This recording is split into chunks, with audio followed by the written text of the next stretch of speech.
Hello out there, this is Wakeangel2K1 and I am shooting this video on a different camera than I usually do. Just to see how this works out. Different camera, but the same old tripod. Alright, so I was at Target today seeing if they had any of the Sonic figures in, and though they didn't have the figures individually, they did get in the Sonic the Hedgehog Green Hill Zone playset. I wasn't going to get the playset at first, but then I saw the box was actually significantly smaller than I thought it would be. So I thought, oh hey, this thing isn't going to be a gigantic thing that dominates my entire room, it's just a small thing that I can actually use as a figure display stand, because as you can see, there's pegs all over the place that stuff goes on. The back of the box features the same thing, but with the other characters standing on the appropriately located pegs. And you get a quick little preview of the other figures from Wave 1, with the 2.5-inch line over here, and the 4-inch line over here. And as we know, the only one that I have so far is the Eggman figure that was sent to me as a gift. Although, funnily enough, I did see an Eggman in person in a Target. It's just that, you know, I already had the one that was given to me. Haven't been able to find anyone else, though. Alright, so let's open up this playset and see what it's like. And here we go. This is the playset. Assembling it only took me a few moments. All the stickers are already pre-applied. You just have to put the two parts of the base together, stick on the loop-de-loop, the extra platform, and the springboard. Now the Sonic figure is falling over, but I think that's just because this chair isn't completely level. When I had him standing on the table, he was pretty solid. Alright, so I guess the first thing we should do is take a look at the Sonic figure, because this is the 2.5-inch Sonic, which apparently is also sold separately, so hooray, we're all going to get a redundant Sonic straight off the bat. He has one hand done up expressively and the other in a fist, and, well, I think they're a little bit weird with his proportions. I feel like his torso is a little bit too short. I think that if they had made that a little bit longer, then it would look better. Like, or maybe it's just the way the hips are attached to it makes it look shorter than it does. Articulation is a swivel head, pin disc shoulders, and pin disc hips.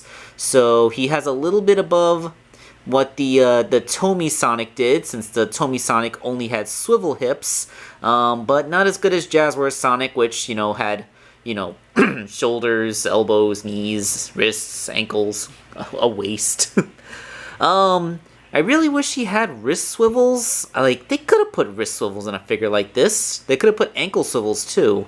And, I don't know, like, the legs look a little bit weird. I'm getting some before the redesign movie Sonic vibes, like they start out thick at the thighs, get thin at the knees, and then get thick again down by the calves. I feel like that's a little bit too much realistic musculature on Sonic.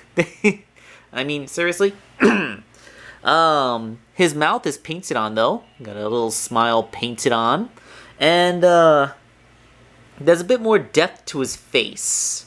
They really needed to put another layer of paint on his belly patch, though. It's a little bit see-through. You can see the blue through it. So I guess straight off the bat, we should go ahead and compare him to the Tomy and Jazzwares Sonics. So, as you can see, he is significantly smaller than either of the other two before him. And the way that the loop-de-loop goes, I just can't.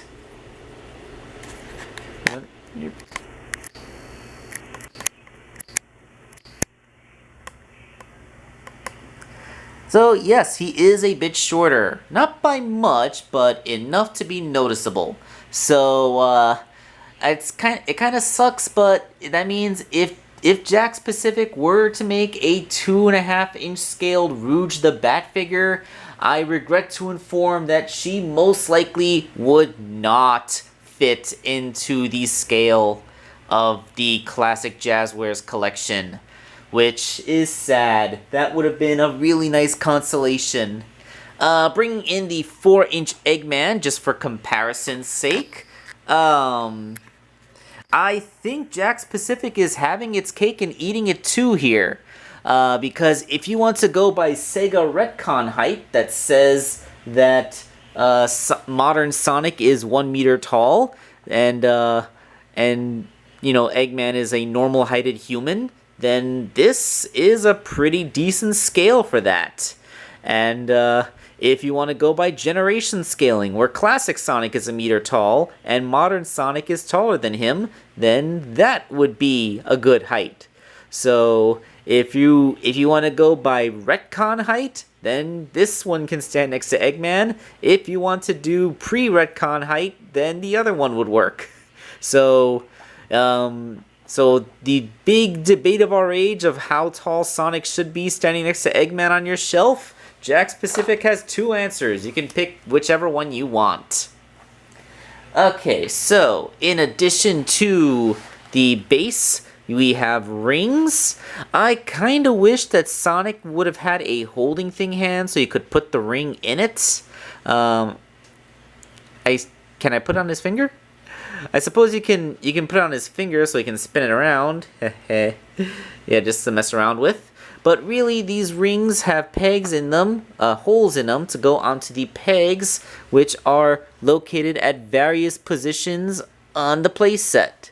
So you get 3 rings, and you can either have them on the ground level, at any point of the loop-de-loop, on top of the loop-de-loop, and on top of this little base here. That rock outcropping next to the loop-de-loop.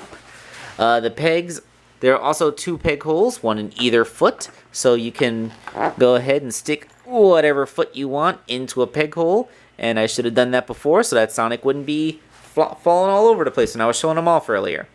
There is also a little springboard. Let's see if I... riveting! Yeah, I haven't seen anything that exciting since the ejector seat feature on Tails' plane from the Sonic Boom line. Oh, whatever. I mean, it moves. I guess it's not supposed to actually launch the figures. It's just supposed to be a little bing bing thing. I do like that the peg holes are located all around the loop-de-loop, so if you want to have a display of Sonic running, all you gotta do is get that peg in there, and then get him into a running pose, and there you go, Sonic running up the loop-de-loop. But this is a playset, so if you want to play it like Sonic actually is running up the loop-de-loop, then you have this thing here. You just stick a peg hole on that, get Sonic into a running pose, and there is a little key on the back. So, yeah, look at that, Sonic. I'm sure if I had gotten firmer onto that peg, it would work better. So, yeah, as far as a playset, it's pretty basic. It's nothing too big. I actually like the fact that it's small, and hey, it will be a great place to display your 2.5-inch Sonic figures. Yeah, I mean, yeah. You have mounting spots for, let's see, how many? There's 1, 2, 3, 4, 5, 6, 7, 8, 9, and 10. There's actually 10 mounting spots, so theoretically you can put 10 figures on here. More than enough. I mean, the first wave just has Sonic, Knuckles, Tails, and Metal Sonic, and a Chow, so that's only about half of them. So yeah, there's like this could be a nice little display, and you can just pick the whole thing up and move it wherever you want. Now if I've been saying a lot of things about Sonic figures that lack articulation. Let me tell you something. Jakks Pacific seems to have struck a bit of a balance here. Gotta remember with Tomy, like. You either had your characters like standing stock straight at attention, which meant that they couldn't really do a lot of action posing. Wait. No. The peg holes on the Tomy figure's feet are not compatible with the pegs on this, by the way. Oh, but are the Jazzwares ones? Let's see.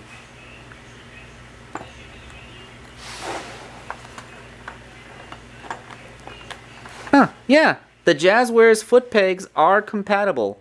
So, your Jazzwares Sonic figures can fit on here. So, yeah. Do as you will with that knowledge. Yep. That's a pretty good revelation. The Jazzwares figures. So yeah, like I do like the sculpt of the Jakks Pacific figures. He does look a little bit more lively, like the Jazzwares ones did, as opposed to the Tomy ones, which, like I said, looked a little bit too mannequin-like. I think it's because the brow ridge just isn't deep enough. I think that's the thing that makes this look just kind of dead-eyed. Like there's more depth here. More of a shadow gets cast in the face, so it just plain looks more alive. But yes, it's a pretty basic playset, but a fantastic display. So if you're using it as a display piece for your 2.5-inch Tomy figures, or as I've just revealed, your Jazzwares figures, then go for it. That is a wonderful, perfect use of this thing's potential. Like I said, basic as a playset though. So this has been Wakeangel2K1, and I finally have at least some of the new...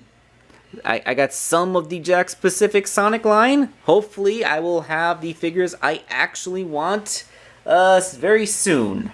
This is Wakeangel2K1, signing off.